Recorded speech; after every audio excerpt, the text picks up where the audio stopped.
네, 할렐루야. 네, 사랑하고 축복합니다. 네, 제가 기도하고 하나님의 말씀 나누도록 하겠습니다. 하나님 감사합니다.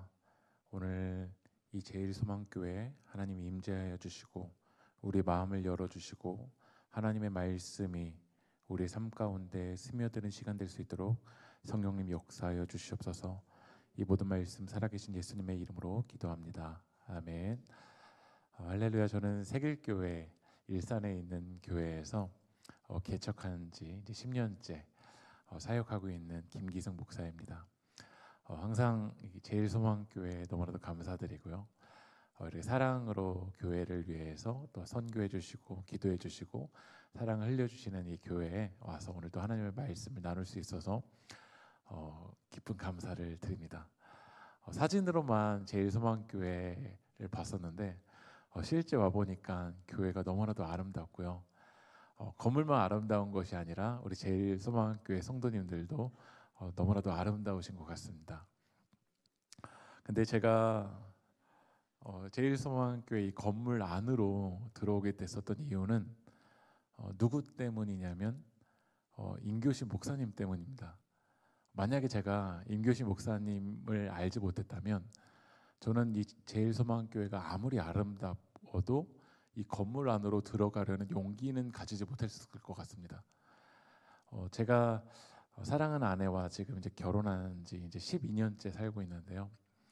제가 결혼하기 전 연애할 때부터 제 아내가 이제 저에게 이런 얘기를 했습니다. 자기가 중고등부 시절에 너무나도 이렇게 방황하려는 그 시절에 좋은 전도사님을 만났다라는 거예요. 그리고 그 좋은 전도사님에게 그 말씀으로 양육을 받아서 자기가 그 중고등부 시절에 하나님을 경험하게 되었고 하나님을 알아가게 되었다라는 거예요. 그래서 연애할 때부터 그 얘기를 저에게 정말 많이 이야기해 줬어요. 정말 좋은 목사님이 계시다. 그래서 저도 그래도 목사인데 나 말고 또 누가 또 좋은 사람이 있는가 했더니 그분이 누구셨냐면 임교신 목사님이셨습니다. 그러니까 제 아내가 유일하게 존경하는 목사님이 임교신 목사님이었어요. 그래서 저도 연애할 때부터 그 임교신 목사님이란 분이 도대체 누구실까 너무나도 궁금했고 그리고 결혼한 뒤에 임교신 목사님 이렇게 찾아뵈면서 목사님의 신학과 방향에 대해서 알아가게 됐고 그래서 제가 이 건물 안으로 들어오게 된 겁니다. 그러니까 이 건물이 전도지라기보다는 저는 사람이 전도지라고 믿습니다. 그러니까 하나님의 형상을 드러내는 여러분이 전도지인 겁니다. 그래서 여러분이 세상에서 전도지가 되어서 그 아름다운 영향력을 나타내서 또 이 교회 공동체 이 건물 안으로 들어올 때 아름다운 시너지 효과가 나는 것이지 나의 삶은 세상에서 하나님의 형상을 드러내지 않는 삶으로 살아가는데 이 건물 안으로 사람들이 들어오겠지라는 것은 예전에는 가능했던 일이겠지만 이 시대는 우리가 깨어서 이 전도에 대한 패러다임을 바르게 하나님의 말씀 중심으로 붙들어야 될 줄 믿습니다. 저는 오늘 요나서 1장 1절부터 3절까지 말씀을 가지고 하나님의 말씀을 나누려고 하는데요. 우리 1절의 말씀 우리 같이 한번 읽어보실까요? 시작. 여호와의 말씀이 아미떼 아들 요나에게 임하니라 이르시되. 저는 성경에서 요나라는 인물을 참 좋아합니다. 여러분들에게도 성경에서 본받고 싶어하는 여러 인물들이 있겠죠. 여름이 되면 영화관에서 이제 시리즈물 영화들이 하는데 시리즈물 중에 영화 중에 하나가 어떤 영화가 있냐면 어벤져스 시리즈물이 있습니다. 혹시 아시나요? 네, 아이언맨 같은 경우는 이 가슴에서 이 에너지가 나와서 악당들을 무찌르기도 하고요. 캡틴 아메리카 같은 경우는 이 뒤에 방패가 있는데 이 방패를 던지면 그 악당을 무찌를 수 있는 그런 초월적인 능력을 가진 존재를 어벤져스라고 이야기합니다. 겉으로 볼 땐 인간이지만 그 인간을 초월하는 능력을 가지고 있는 존재를 누구라고 하냐면 어벤져스라고 이야기합니다. 혹시 제일소망교회 성도님들 가운데 사실 저는 인간이 아닙니다. 인간인 줄 알지만 저 인간이 아닙니다라고 하실 어벤져스이신 분은 손을 들지 마십시오. 그런데 우리 삶 속에서도 약간 어벤져스처럼 보여지는 인물들이 있습니다. 좋은 배경에서 태어나고 좋은 능력을 가지고 있고 좋은 학벌에 좋은 경제에 모든 것을 다 갖추고 있는 것처럼 느껴지는 그런 어벤져스 같은 인물들이 있죠. 그리고 그 어벤져스와 나를 비교할 때 우리는 많은 열등감에 사로잡혀 있습니다. 성경에서 제가 볼 때 어벤져스처럼 느껴지는 여러 인물들이 있는데 모세가 그런 것처럼 느껴집니다.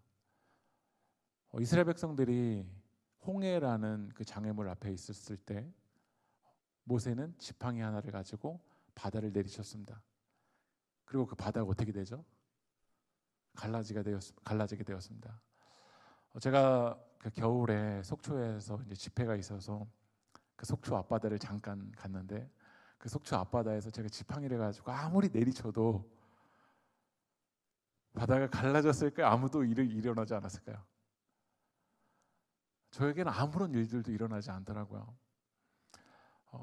엘리야 같은 경우는 3년 이상 이스라엘에 비가 내리지 않을 때 갈멜산 꼭대기에 올라가서 기도했더니 비가 내렸습니다.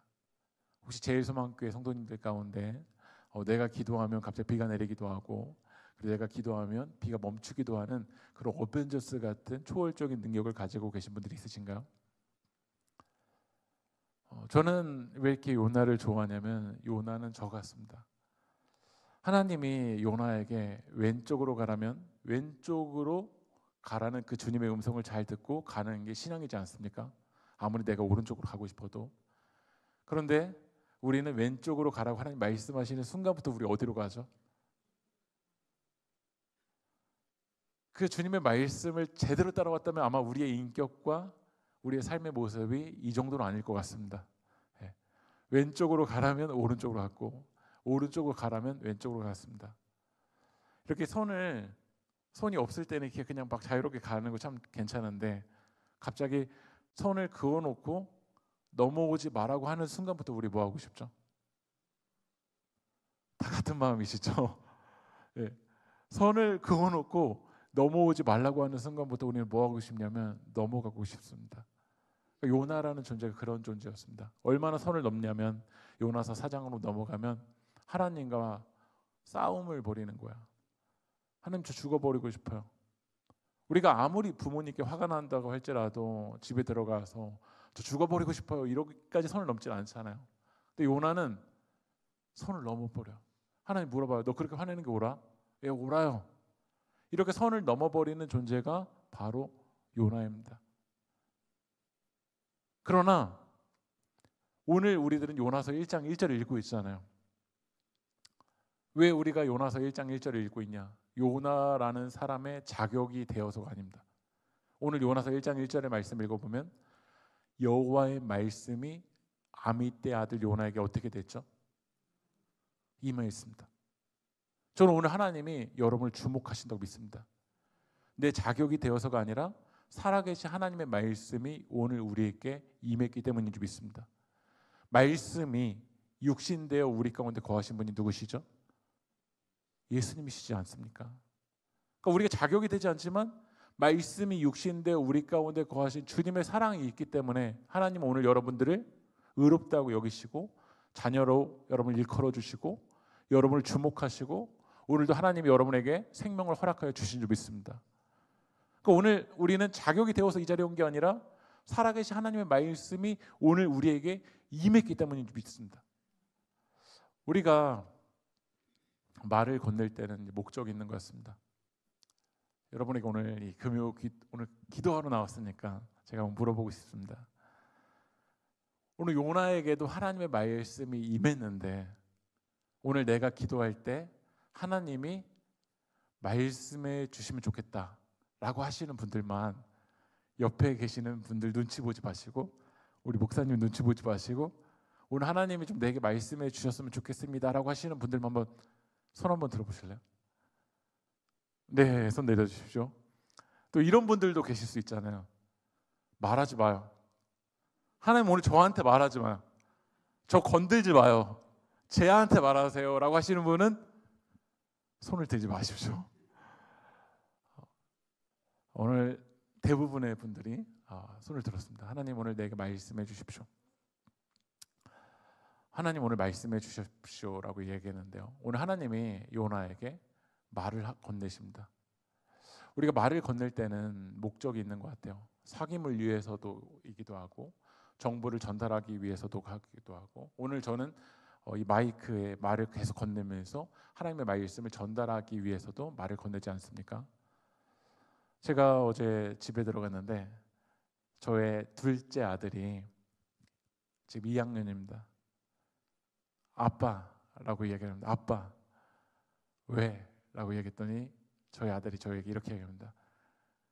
오는 길에 물 좀. 요즘에 MZ 2학년이 이렇게 개념이 없습니다. 말을 건넬 때는 이게 목적이 있지 않습니까? 근데 살아계신 하나님은 반드시 그 말씀의 목적과 방향이 분명히 있습니다. 오늘 요나에게 하나님 말씀하시는데 2절 말씀 읽어보겠습니다. 시작. 너는 일어나 저 큰 성읍 니느웨로 가서 그것을 향하여 외치라. 그 악독이 내 앞에 상달되었음이니라 하시니라. 오늘 하나님이 말씀해 주셨어요. 그 말씀의 방향은 어디죠? 니느웨입니다. 오늘 여러분들이 니느웨가 구체적으로 어딘지는 몰라도 성경에서 이 니느웨를 뭐라고 이야기하냐면 악독이 내 앞에 상달된 곳이라고 이야기합니다. 오늘 하나님이 여러분에게 말씀해 주시는데 여러분의 지평수가 넓어질 것입니다 라고 하면 아멘이라고 이야기할 겁니다. 여러분들의 자녀들이 좋은 대학에 입학할 것이다 라고 하면 우리 아멘이라고 이야기할 겁니다. 여러분의 자녀들이 좋은 직장에 취직한다라고 하면 우리 아멘이라고 이야기할 겁니다. 하나님 여러분들에게 인천공항으로 가라, 유럽 여행 한 달 동안 갔다 오면 너의 집이 더 넓어질 것이고 너의 재산이 더 많아질 것이다 라고 하면 우리는 아멘이라고 이야기할 겁니다. 그런데 오늘 하나님이 니느웨로 가라고 말씀하시는데 이 니느웨가 정확히 어딘지는 몰라도 악독이 상달됐다라는 거 보니까 좋은 곳입니까? 나쁜 곳입니까?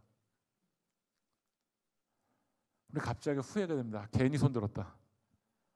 네. 그러니까 우리는 하나님의 말씀해 주십시오. 저는 거짓말 같습니다. 요나가 하나님 말씀이 임했지만 결국 니느웨로 갑니까? 어디로 갑니까? 다시스로 가거든요. 그러니까 우리는 하나님 말씀해 주세요. 아니, 말씀 오라지 않습니다. 내가 이미 가고 싶은 내 인생에 다시스라는 방향이 이미 있습니다. 그리고 우리의 기도는 솔직하게 말하면 하나님, 내가 가고 싶은 다시스 이미 정해놨으니까 하나님 다시스로 가는 그 길에 걸림돌이 되는 것을 제거해 주십시오가 어찌 보면 우리의 솔직한 기도이지 않습니까?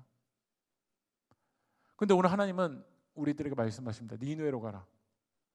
니느웨는 어떤 곳이냐면 아수르의 수도입니다. 세상입니다. 도시입니다. 그곳으로 여러분들에게 가라는 거예요. 요나가 이야기합니다. 악독이 상달되고 싶대요. 악독이 상달되었다는 걸 다시 돌려 말하면 무엇이 필요한 곳이냐면 하나님의 은혜가 필요한 곳입니다. 하나님의 은혜가 필요한 곳이 어디냐면 바로 악독이 상달된 곳입니다. 그 악독이 상달된 곳에 여러분들이 나아가야 그곳에서 하나님의 은혜를 경험하게 되는 일들이 일어납니다. 그런데 점점 우리들은 어떻죠? 가지 않습니다. 니느웨로는 가지 않습니다. 그리고 우리의 입술로는 전도가 되지 않는다라고만 말하는 것처럼 느껴집니다. 저는 여러분들의 그 길이 하나님의 은혜가 필요한 영혼들이 있는 니느웨를 향해서 나아가고 있는 그 길인지 아니면 내가 내 인생의 주인이 되어서 점점 나는 다시스에 고립되어 있는지 하나님의 은혜가 필요한 세상을 향해 나아가기 위해서 어떤 몸부림침을 하고 있는지 아니면 나는 이미 굳어져서 내게 편한 종교적인 언어만 사용하고 있는 그 고립된 곳에 있는지 우리는 되돌아봤으면 좋겠어요.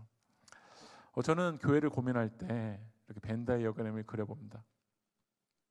교회, 하나님, 세상이 연결되는 이 벤 다이어그램을 그려보고 우리 교회가 지금 어디 있을까?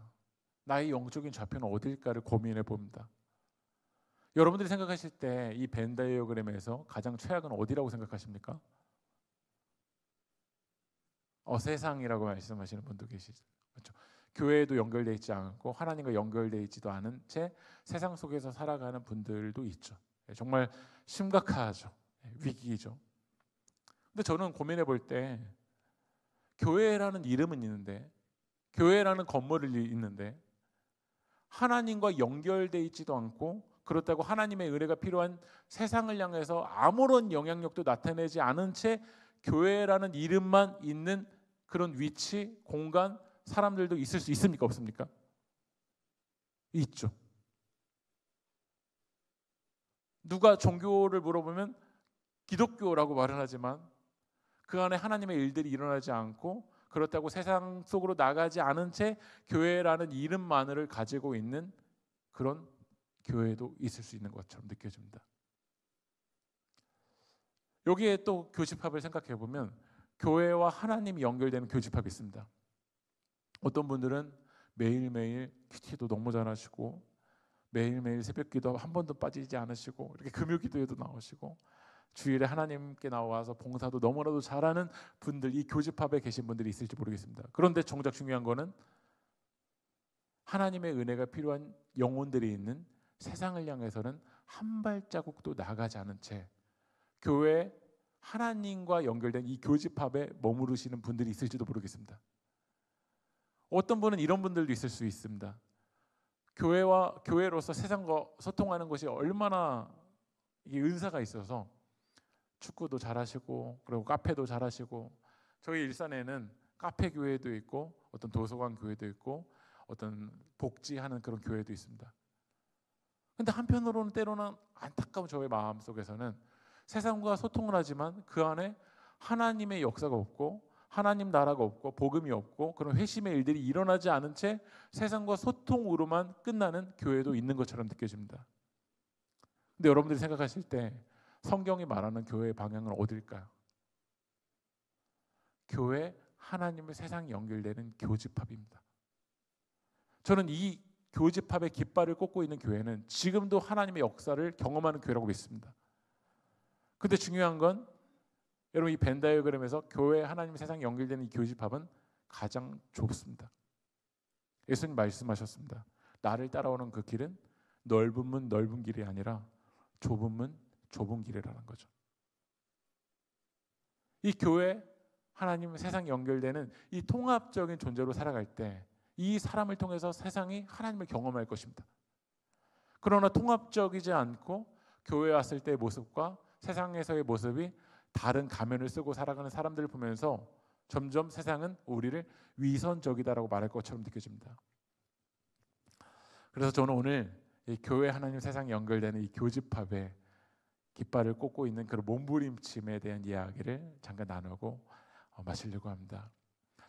저는 2016년 1월에 일산이라는 일기 신도시에 교회를 개척했습니다.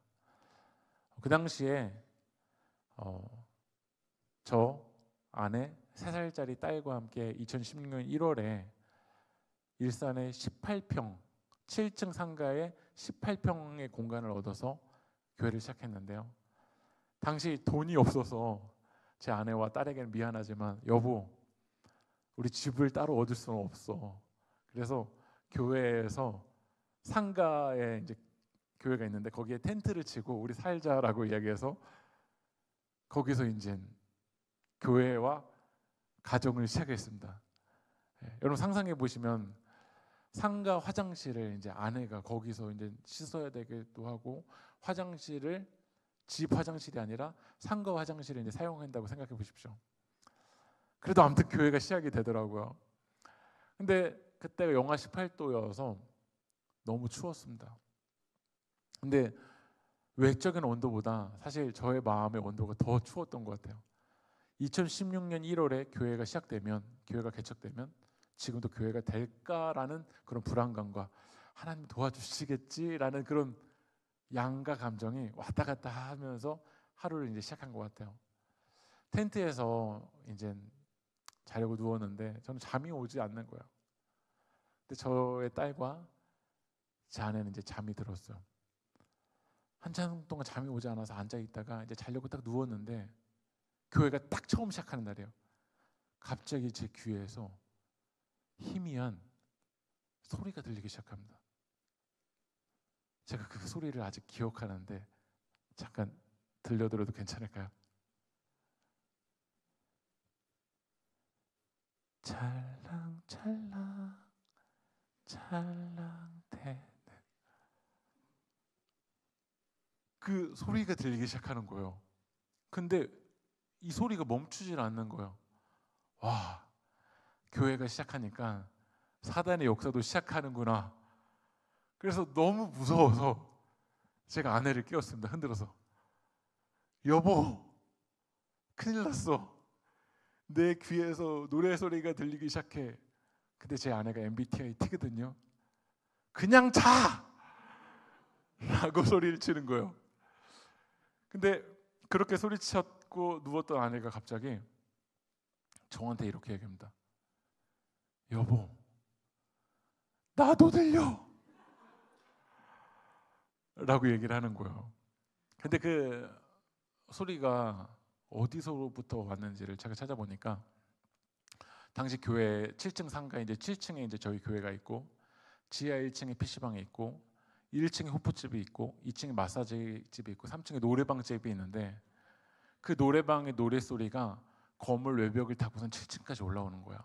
그리고 이제 바닥에 누우니까 바닥에 자려고 누우면 그 노래소리가 들리기 시작하는데 보통 10시, 11시, 1시, 2시까지 이제 노래소리가 끊어지질 않습니다.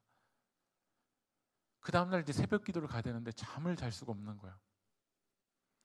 여러분들 가운데서도 잠 못 자는 고통을 겪어보신 분이 있다면 이게 얼마나 끔찍한 고통인지 아실 거예요. 그래서 제가 그때부터 간절하게 기도했습니다. 뭐라고 기도했냐면 하나님 노래방 떠나가게 하여 주시옵소서. 하나님 노래방 떠나가게 하여 주시옵소서. 이렇게 대적을 하면서 기도했는데 왜 기도했냐면요. 잠 못 자는 고통도 있었지만 제가 이제 교회를 개척하지 않았습니까? 근데 만약에 제가 교회를 찾는 사람이라고 한다면 지하 1층에 PC방, 1층에 호프집, 2층에 마사지, 3층에 노래방을 뚫고 7층까지 온다는 게 쉽습니까? 어렵습니까? 그러니까 저는 오늘 여러분들이 다 기적이라고 생각해요. 세상에 수많은 유혹을 뚫고 여기까지 오는 게 쉬웠습니까? 어려웠습니까? 우리 옆에 계신 성도님들에게 한번 이렇게 얘기해 주실까요? 당신이 기적입니다. 네, 오늘 여기 오신 게 여러분 다 기적입니다. 근데 저는 교회를 처음 시작했는데 3층에 노래방이 있는 건 저희 교회에 전혀 도움이 되지 않을 거라고 생각이 들었습니다. 그래서 더 간절하게 기도했습니다. 하나님 노래방 떠나가게 하여 주시옵소서. 노래방이 떠나가든지 제가 떠나가든지 둘 중 하나 하게 해달라고 이야기했습니다. 주일이 되면 11시 예배가 됐는데 이제 아무도 없잖아요. 저 3살짜리 딸 아내밖에 없으니까 예배 1시간 전에 1층에 내려가서 저랑 아내랑 3살짜리 딸이 전도를 합니다. 담배꽁초 줍고 청소하고 그리고 물티슈를 나눠주면서 이제 전도를 하는 거예요. 아저씨에게도 나눠주고 아이들에게도 나눠주고 뭐 어머님들에게도 나눠줍니다. 근데 한 어머님이 그 물티슈를 받고 저에게 딱 이렇게 물어보시더라고요. 여기 교회 생겼어요? 라고 얘기하시더라고요. 예, 교회가 시작되었습니다. 함께 예배드렸으면 좋겠습니다. 라고 이렇게 얘기했습니다. 또 그런 보신 분들도 있고 이렇게 지나가셨습니다. 11시에 딱 예배가 시작되려고 해서 이제 왔는데 아무도 없죠. 3살짜리 딸 아내 딱 3명이서 이제 예배를 드리는 겁니다. 근데 개척교회 목사에게는 하나님의 음성보다 저 뒤에 문이 열리는 소리가 더 두근두근 될 때가 있는 것 같아요. 근데 예배가 시작되고 11시 한 10분 정도 지났는데 문이 처음으로 열리기 시작하더라고요. 근데 문이 딱 열리고서 보니까 누구였냐면 물티슈를 받고서는 여기 교회가 생겼냐고 물어보셨던 분이셨습니다. 그분이 이제 들어오시는 거야. 그분이 딱 들어오셔서 설교가 딱 시작되니까 주무시기 시작하시더라고요. 설교가 시작돼서 주무시기 시작하는데 놀라운 건 축도가 될 때 아무도 안 깨웠는데 축도가 딱 되니까 눈이 탁 뜨셔서 나가시는 거예요. 네. 그 다음 주일에도 오셨는데 설교 시작하면 주무시기 시작했다가 축도할 때 되면 딱 눈 떠서 나가시는 거예요. 그러니까 누군지 얼굴은 알지만 교제를 할 수가 없는 거죠. 근데 그러던 분이 새벽에 나오시기 시작하셨습니다. 사람이 근데 진짜 안 바뀌더라고요. 새벽에도 설교를 시작하면 주무시기 시작하다가 새벽에는 축도 안 하고 주기도를 하는데 주기도할 때 눈 딱 뜨셔서 나가시는 거예요.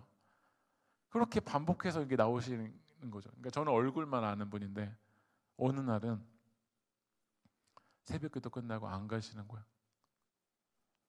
이제 새벽기도 이제 주기도 끝나면 거의 개인 기도 시간이잖아요. 근데 그분이 개인 기도 시간에 엉엉 울면서 이제 기도를 하시는 거예요. 그 소리가 얼마나 서글픈지 제가 기도 끝나면 가서 기도해 드리겠다라는 마음을 가졌습니다.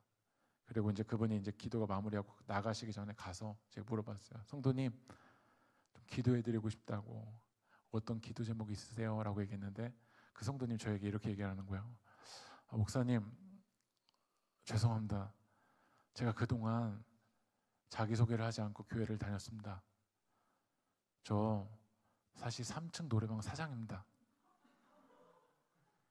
근데 갑자기 그분이 저에게 뭐라고 얘기했냐면, 목사님, 얼마 전부터 장사가 너무 안 돼요. 월세를 못 내서 보증금을 까먹기 시작했어요. 근데 제가 그 전에 뭐라고 기도했죠?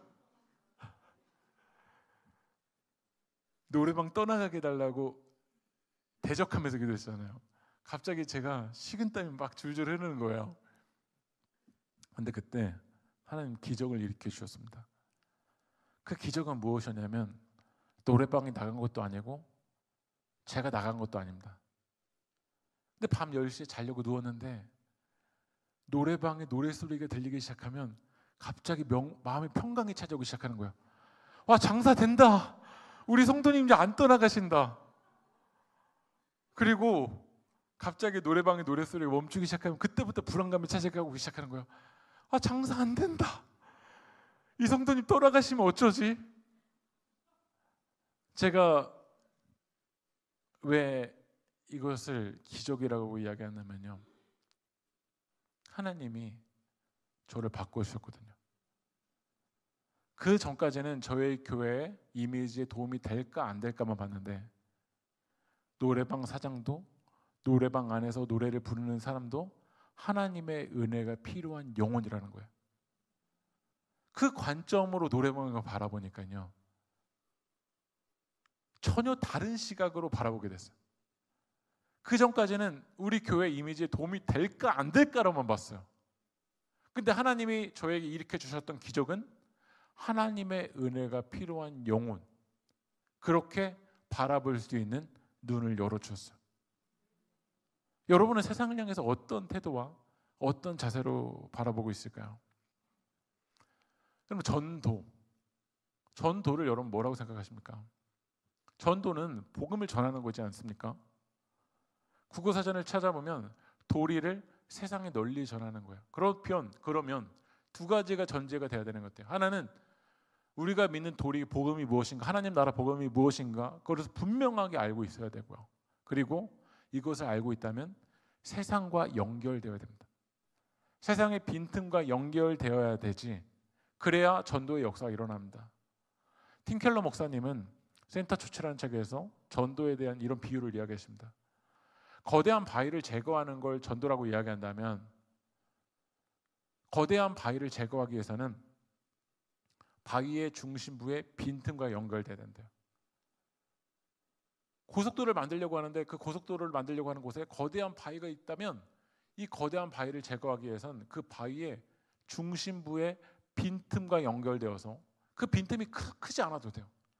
작은 빈틈이어도 돼요. 근데 그 작은 빈틈에 무엇을 터뜨리면 되냐면 다이너마이트를 터뜨리면 그 거대한 바위가 제거된다는 거예요. 이걸 틴켈러 목사님은 전도와 연결지어서 생각하십니다. 여러분, 이 다이너마이트가 사도행전 1장에 보면 성령의 권능이라는 단어가 나오는데, 권능이라는 단어가 헬라어로 두나미스 있습니다. 두나미스, 우리에게는 성령의 권능이 있습니다. 여러분 믿으십니까? 그 권능의 능력이 있습니다. 우리가 붙들고 있는 하나님 나라의 복음에는 살아있는 능력이 있습니다. 그런데 중요한 건 이걸 어디다 터뜨리고 있을까요? 거대한 세상의 빈틈에 터뜨려야 하나님의 일들이 일어납니다. 이게 전도입니다. 근데 우리는 어디다 터뜨릴까요? 저 교회 문 나가기 전에 다 여기다 터뜨리고 나갑니다. 우리끼리만 뜨겁고 우리끼리만 열심히 합니다. 정작 터뜨릴 거 어디다 터뜨려야 되냐면 세상의 빈틈에 터뜨려야 하나님의 일들이 일어납니다. 이 안양에도 이 영혼의 낭떠러지에 수많은 영혼들이 절망하고 인생의 방향이 무엇인지, 니느웨가 내 인생 방향인지 다시스가 무엇인지 내가 주인 되어서 길을 헤매고 있는 수많은 영혼들이 있습니다. 그런데 그 위를 한 성도님이 지나가시는데 이렇게 얘기하는 거예요. 뭐라고 이야기했냐면, 야, 내가 인생 똑바로 보고 걸어가라고 했지. 너 왜 이렇게 내 말 안 들어? 이 말이 이 영혼의 낭떠러지 빠져있는 영혼을 살릴 수 있는 말일까요? 한 분은 그 위를 지나가면서 이렇게 물어봅니다. 너희 집 월세야 전세야 자가야? 너 몇 등급이야? 너 학력은 어때? 내가 인생 살아보니까 그거 안 바뀌더라. 하나님을 믿는다고 말하면서 팔자 세계관을 가지고 말하는 이야기가 이 영혼의 낭떠러지 빠져있는 사람을 살릴 수 있을까 없을까요? 없죠. 그런데 한 분은 이 영혼의 낭떠러지 빠져있는 곳까지 내려오는 거예요. 이 바닥까지 내려와서 하시는 말씀이 무엇이냐면 나를 밟고 네가 올라가라는 거야. 그분이 누구실까요? 예수님이십니다. 예수님은 저 하늘에서 널 사랑해, 너 살아나 라고 말씀하지 않으시고 자기를 낮추셨습니다. 자기를 낮추셨는데 어디까지 낮추셨냐면 죽기까지 낮추셨습니다. 그는 하나님과 동등되신 분이십니다. 그러나 하나님과 동등될 것으로 취하지 아니하시고 오히려 자기를 비워 종의 형체를 가셨는데 그것도 모자라셔서 자기를 낮추시고 죽기까지 복종하셨습니다. 그때 이 회심과 하나님 나라의 구원의 일들이 시작된 겁니다. 그렇다면 예수님을 중심에 받아들이고 있는 우리들이라면 우린 전도를 어떻게 하고 있을까요?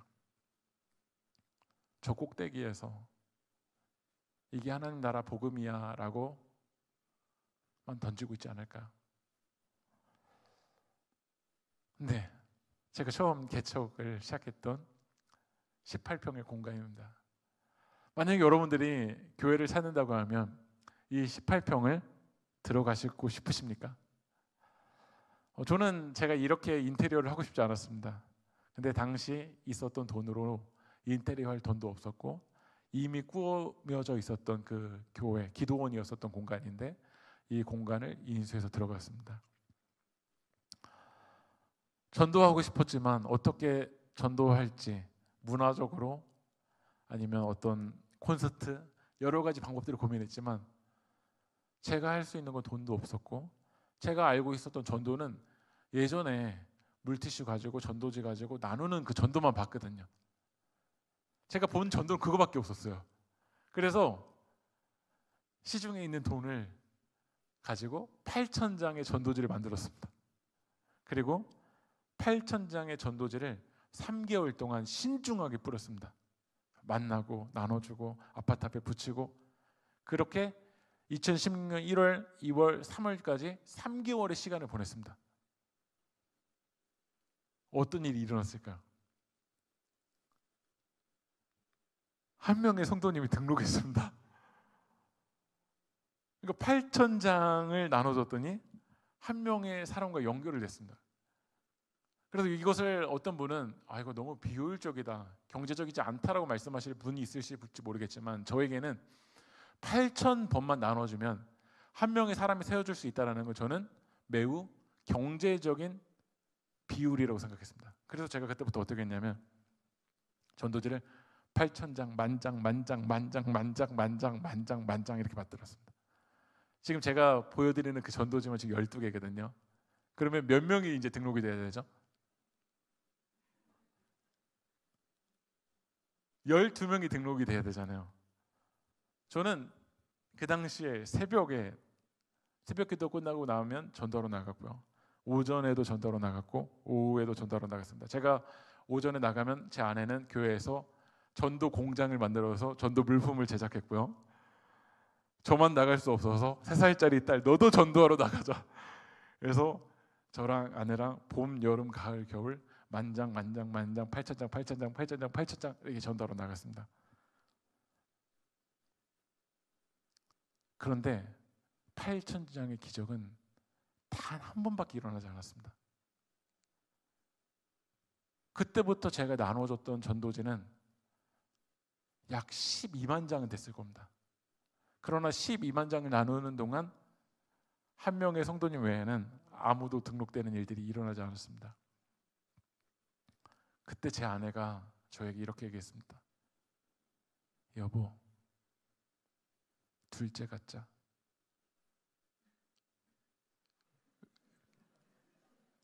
여러분 상상해 보십시오.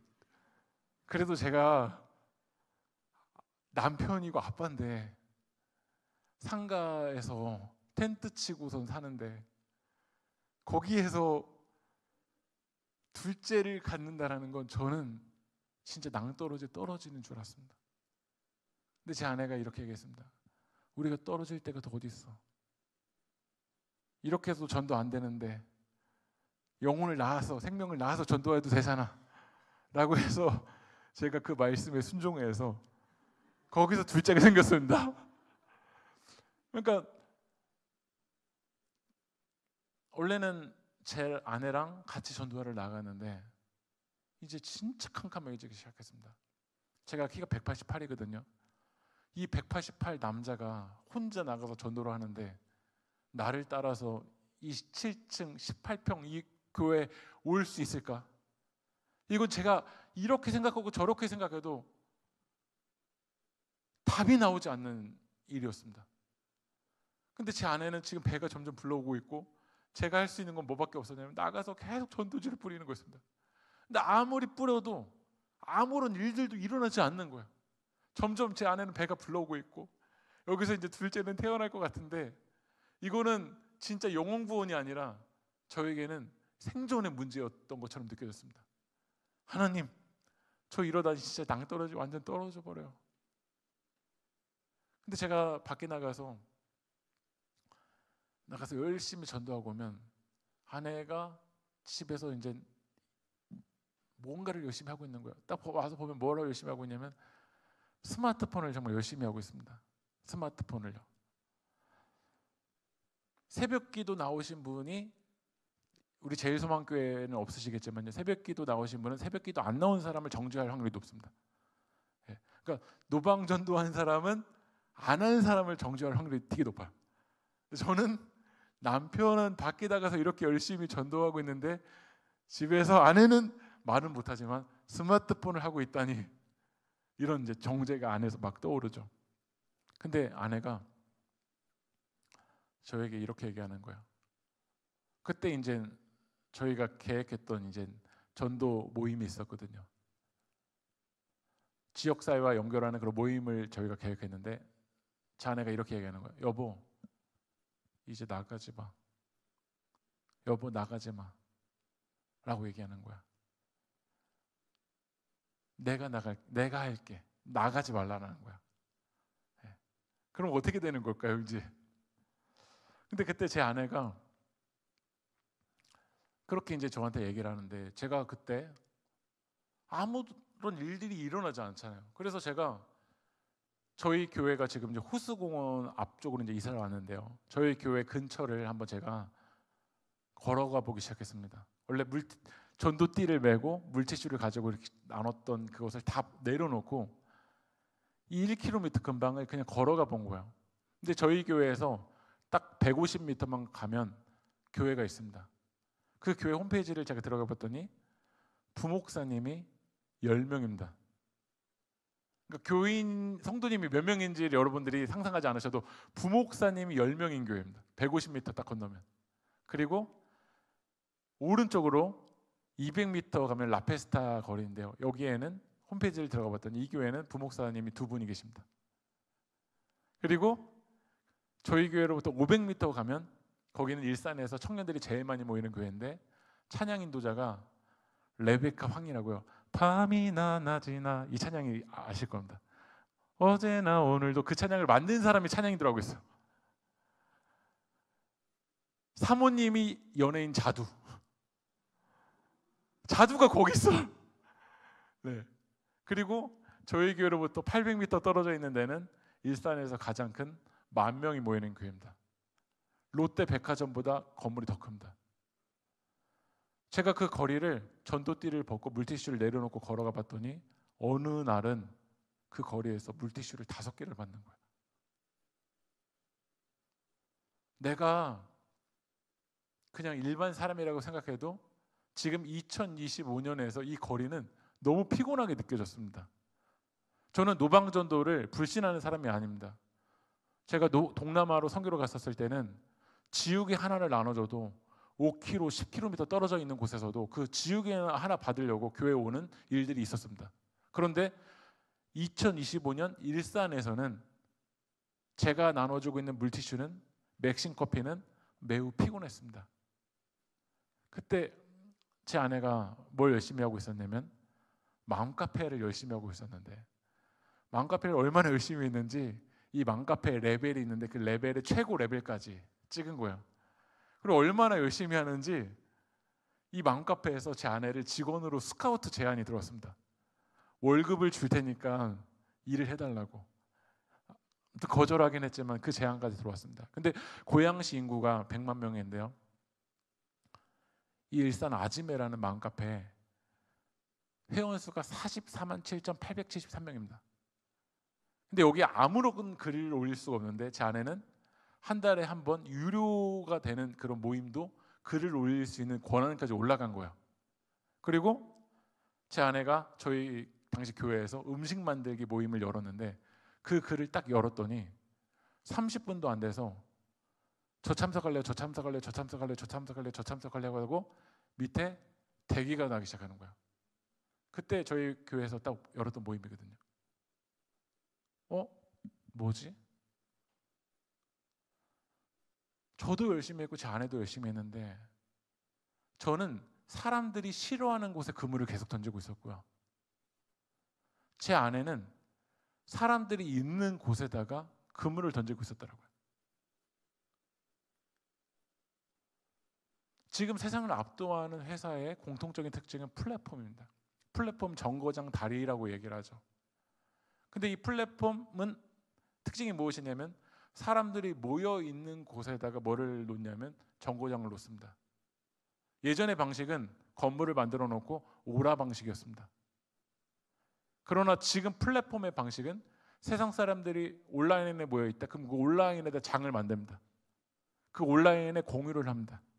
그리고 그 안에서 일들을 일으킵니다. 이걸 플랫폼이라고 이야기하죠. 그런데 교회는 어떨까요? 앨런 허시가 새로운 교회가 온다라는 책에서 이렇게 얘기합니다. 대부분 시간을 교회 울타리 안에서 보내느라 자신의 지인 중에는 불신자가 한 명도 없다고 말하는 사람이 상당히 많다라는 거야. 닐콜 목사님은 교회 3.0이라는 책에서 사탄이 전통적인 교회를 은근히 더 좋아하는 이유가 뭐냐면 사람들을 세상에서 분리되게 해서 교회 안주하게 만드는 거야. 전통적 교회는 세신자가 세상과 어울리게 하지 않는다. 도리어 교회 안에 들어와 세상과 고립되게 한다라는 거야.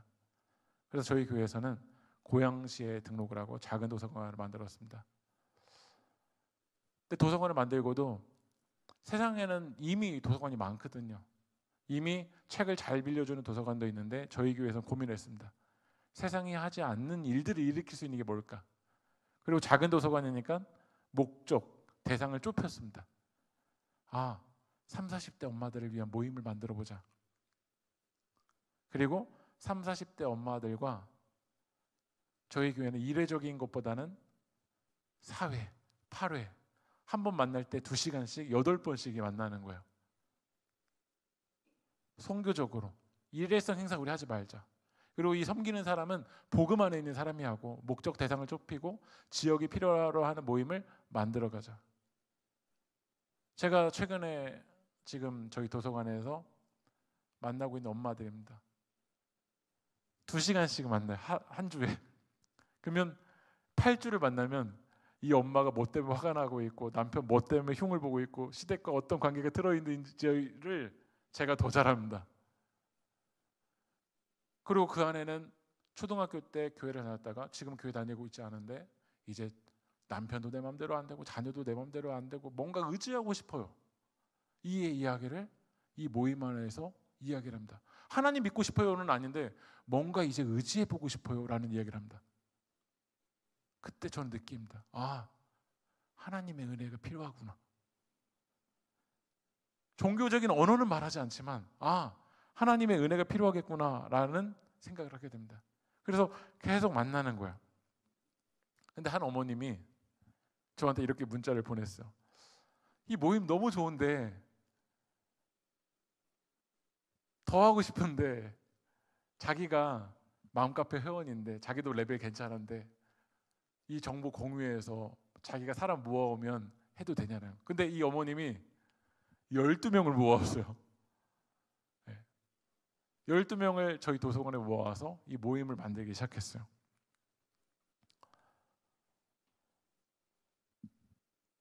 여러분도 초등학교 이제 우리 제일소망교회도 다음 세대 전도에 대한 고민을 하잖아요. 저도 제가 초등학교 앞에 나가서 사탕 나눠주면 키가 크니까 신고 계속 들어오는 거예요. 할 수가 없어요. 근데 30, 40대 엄마들이랑 제가 소통을 하니까 엄마가 저희 도서관에 오니까 엄마들과 연결되어 있는 자녀들이 교회에 와서 이 안에서 모임을 만들 수 있게 되더라고요. 이렇게 문자를 보내줘요. 아이가 너무 만족하네요. 감사합니다.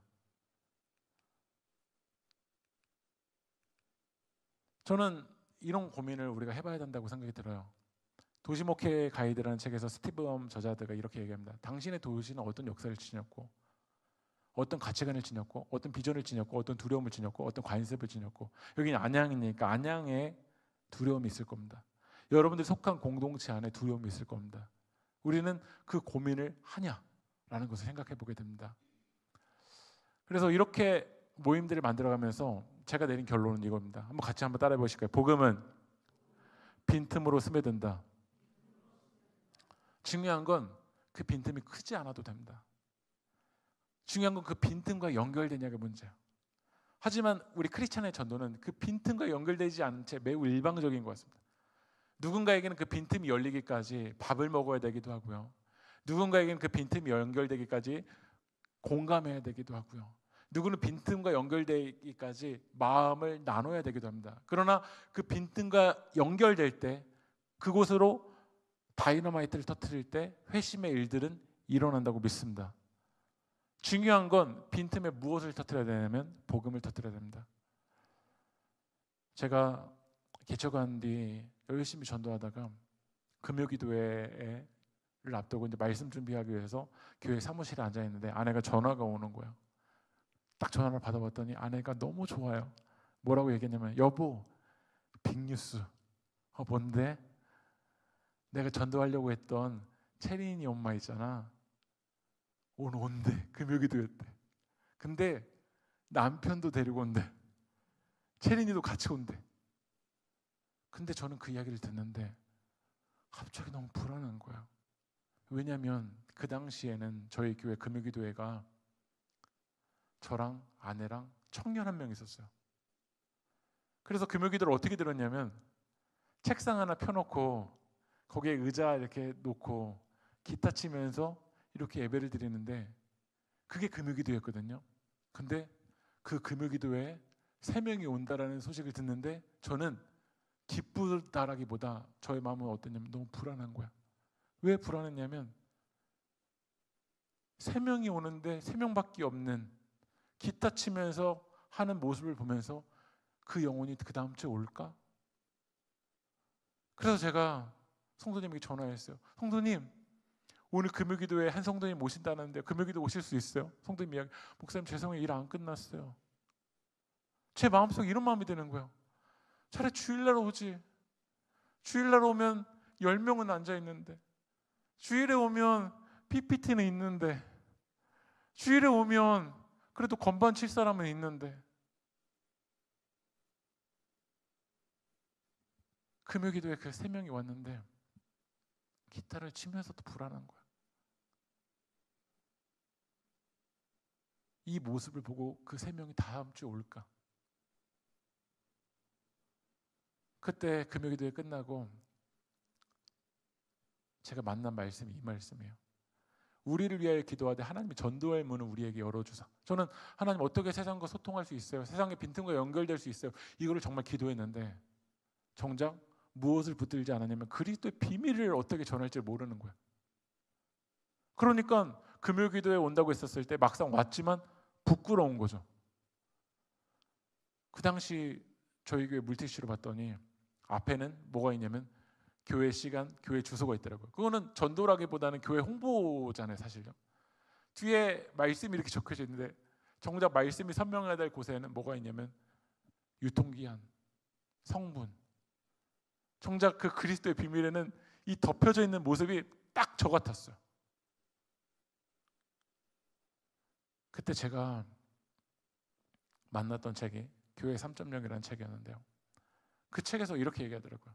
많은 사람들이 교회를 개척한 다음에 교회를 맨 앞에 두고, 교회를 개척했으니까 그리스도도 이야기하고, 교회 개척했으니까 어떤 선교 프로그램 만든다라는 거야. 근데 성경에서는 교회를 맨 앞에 두지 않고 그리스도가 맨 앞에 있고, 그리스도를 선교에 전해서 그리스도를 받아들인 사람이 뭐가 되는 거냐면 교회라는 거야. 저는 이 이야기가 정말 충격적이었어요. 아, 그리스도를 나는 맨 앞에 두지 않았구나. 그러니까 나는 교회를 맨 앞에 두니까 이 교회와 저 교회와 계속 비교하고, 이 공간과 저 공간과 비교하고, 이 프로그램과 저 프로그램과 비교하고, 늘 열등감에 사로잡혀서 불안한 거야. 이 목회자가 불안한데, 그 불안한 곳에 왔는데 공간이 어떻든 프로그램이 어떻든 그리스도를 붙들지 않고 매력을 붙들고 있는 사람에게 어떻게 회심의 일들이 일어날까? 너무 부끄러웠어요. 이 책에서는 이렇게 얘기합니다. 예수님을 심으라. 하나님 나라의 복음을 심으라. 그러면 교회는 자연스럽게 자라나 스스로 번식할 거라는 거예요. 아, 나는 예수님을 심을 생각을 하지 않았던 거예요. 하나님 나라의 복음을 심을 생각을 저는 하지 않았었어요. 이태원 클래스라는 드라마에서 박세로이가 이태원에서 음식점을 엽니다. 어떻게 홍보하지? 그때 누구를 만나냐면 조이서를 만났는데, 조이서는 블로그, 인스타 수백만 명의 팔로워가 있는 인플루언서입니다. 물어봅니다. 어떻게 홍보해야 돼? 조이서가 이야기합니다. 기본적으로 가게가 괜찮아야 돼. 다시 말하면 음식점에 맛이 있어야 돼. 다시 말하면 교회는 하나님 나라의 복음을 제대로 붙들고 있어야 돼 라는 이야기처럼 느껴졌습니다. 그때 저는 뭘 했냐면 새벽에 글을 썼습니다. 내가 전해야 될 하나님 나라가 무엇이지? 그때 제가 요나서를 가지고 새벽에 글을 쓰기 시작했어요. 죄는 뭐지? 이런 죄인인 우리에게 하나님의 사랑이 어떻게 스며들지? 우리 인생의 방향은 무엇이지? 우리의 정체성은 뭐지? 그리고 전도지를 만들었습니다. 그리고 우리 교회의 철학을 세웠습니다.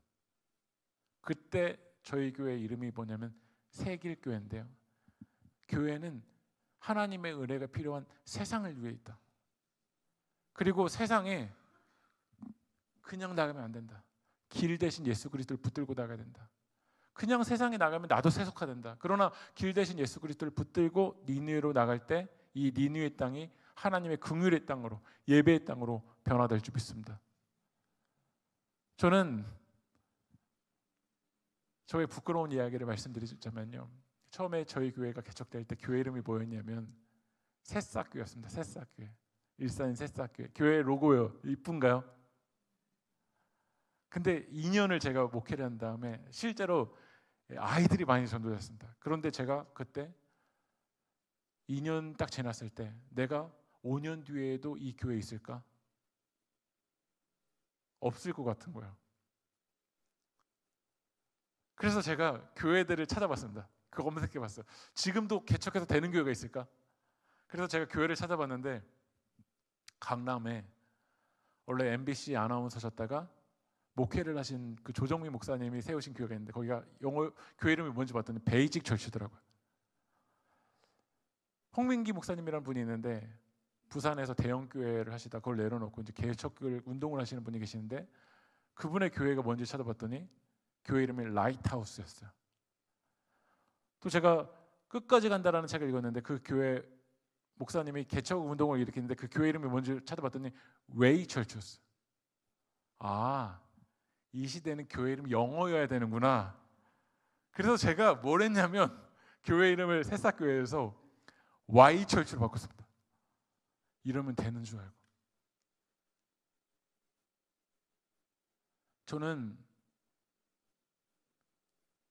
개척의 10년 동안 사람이 없어서 힘든 것도 힘들었고 경제적인 것 때문에 힘들었던 것도 힘들었지만 제가 가장 힘들었을 땐 뭐였냐면 성경이 말하는 그 교회의 정체성을 몰랐을 때입니다. 성경이 말하는 교회가 무엇인지를 몰랐을 때 전 제일 힘들었습니다. 그리고 백화점처럼 마트처럼 다른 곳들을 찾아 헤매었습니다. 성경이 말하는 교회가 아니라. 저희가 개척했는데 이 장의자 때문에 안 되는 줄 알았습니다. 장의자 때문에. 그래서 어떻게 봤냐면 장의자를 다 치우고 중고 카페에 가서 카페 의자를 가지고 오면 되는 줄 알았습니다. 됐을까요? 어떤 성도님이 너무 불쌍하게 여기셔서 의자를 다 헌물하셨습니다. 이렇게 바꿔놓으면 될 줄 알았습니다. 안 됐습니다. 제가 이 이야기만 하고 이제 같이 찬양하고 말씀 마무리하려고 하는데요. 제가 도서관에서 한 어머님과 이제 모임을 갖다 8번의 모임을 갖게 됐습니다. 코로나의 시간이었어요. 근데 이 어머님의 이야기를 듣다 보니까 정말 하나님의 은혜가 필요한 것 같아요. 그래서 제가 뭐라고 얘기했냐면 저희 교회 한번 오실래요? 라고 이야기하지 않고 이 어머님에게 이렇게 얘기했습니다. 하나님 나라에 대해서 하나님 나라의 복음이 무엇인지 알려드리고 싶은데 저에게 4주간의 시간만 허락해 주실 수 있어요? 그래서 이분 이제 여성분이니까 저랑 아내랑 이분이랑 3명이서 4주 동안 만나기 시작했습니다. 그전에는 교회의 매력이 저희 앞에 있을 때는 3명이 있는 곳에 3명이 온다는 너무 부끄러웠습니다. 그런데 저의 중심에 하나님 나라를 전해줘야지. 이런 마음이 있으니까 오히려 좁은 공간에 소수의 사람이 있는 게 더 효율적이었습니다. 그리고 이분에게 하나님 나라를 전했는데 이분이 하나님을 받아들였습니다. 그러니까 이분이 교회가 되더라고요. 이분은 저희 교회 상가인 것을 어떤 외적인 모습 때문에 오지 않았습니다. 하나님 나라를 받아들이니까, 예수님 받아들이니까 교회가 되더라고요. 이분은 제 이름이 김기승인데 이 청년의 이름이 김기승입니다.